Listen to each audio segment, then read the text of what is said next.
புகழ்பெற்ற தர்காவான நாகூர் தர்கா 2 கோடி ரூபாய் மராமத்து பணிக்காக வழங்கப்பட்டது. வாரிய சட்டத்திலேயோ அதில் உள்ளடங்கி அண்ணாமலை இருக்கிறார. சரி, அந்த சட்டத்தை எடுத்த எடுப்புல எதிர்கட்சிகள் எதிர்க்கிறாங்களே, நிறைவேற்றிட்டு போக வேண்டியதுதானே அவங்க. தர்காக்கள் பராமரிப்பு, பள்ளிவாசல்கள் பராமரிப்பு, அடக்கஸ்தலம் கபரஸ்தான் பராமரிப்பு, உலமாக்கல் நலவாரியத்திற்கு பல்வேறு சலுகைகள் என்ற அடிப்படையில் திட்டங்களை அறிவித்து செயல்பட்டு கொண்டு இருக்கிறார். அந்த அடிப்படையில் புகழ்பெற்ற தர்காவான நாகூர் தர்கா இது மனித நேயத்திற்கு, இது எல்லா தரப்பு மக்களையும் ஒருங்கிணைக்கின்ற ஒரு தர்காவாக இருக்கிற காரணத்தினால் 2 கோடி ரூபாய் மராமத்து பணிக்காக வழங்கப்பட்டது. அந்த பணி நடைபெற்று கொண்டு இருக்கிறது. அந்த பணிவை நான் இப்பொழுது நேரடியாக ஆய்வு செய்தேன்.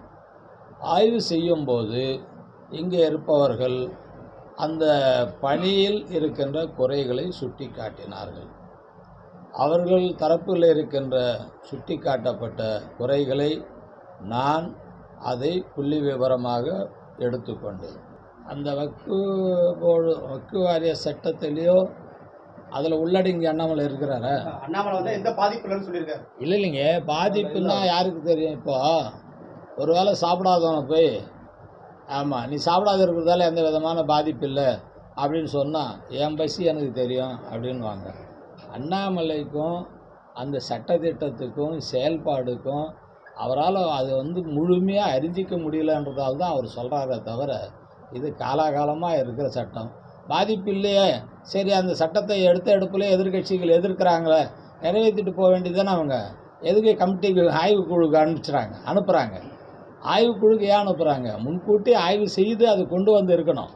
முன்கூட்டி ஆய்வு செய்து கொண்டு வந்திருக்கணும். அதில் திருத்தங்கள் என்ன செய்யலான்னு ஒரு ஆலோசனை கேட்டிருக்கணும். அவசரமாக அது செய்கிறதால தான் அதை நம்ம ஒட்டுமொத்தமாக எல்லாரும் எதிர்க்கிறாங்க. இந்தியா கூட்டணி மட்டும் இல்லைங்க, அவங்க கூட கூட்டணி இருக்கிறவங்களும் அதை எதிர்க்கிறாங்க. அதனால் ஆய்வு அது கமிட்டியில் தான் அதை முடிவு பண்ணுவாங்க. அண்ணாமலை ஒவ்வொன்றா சொல்லின்னு தான் இருக்கிறாரு. அவர் எதுக்கு சம்மந்தம் இல்லை இதுக்கு சம்மந்தம் இல்லைன்னு சொல்லினே வந்தார். அதனால தான் தமிழ்நாட்டில் பாஜகவுக்கு சம்மந்தம் இல்லைன்னு மக்கள் தீர்ப்பளித்தாங்க. செய்திகளை உடனுக்குடனும் துல்லியமாகவும் தெரிந்து கொள்ள சப்ஸ்கிரைப் பண்ணுங்க.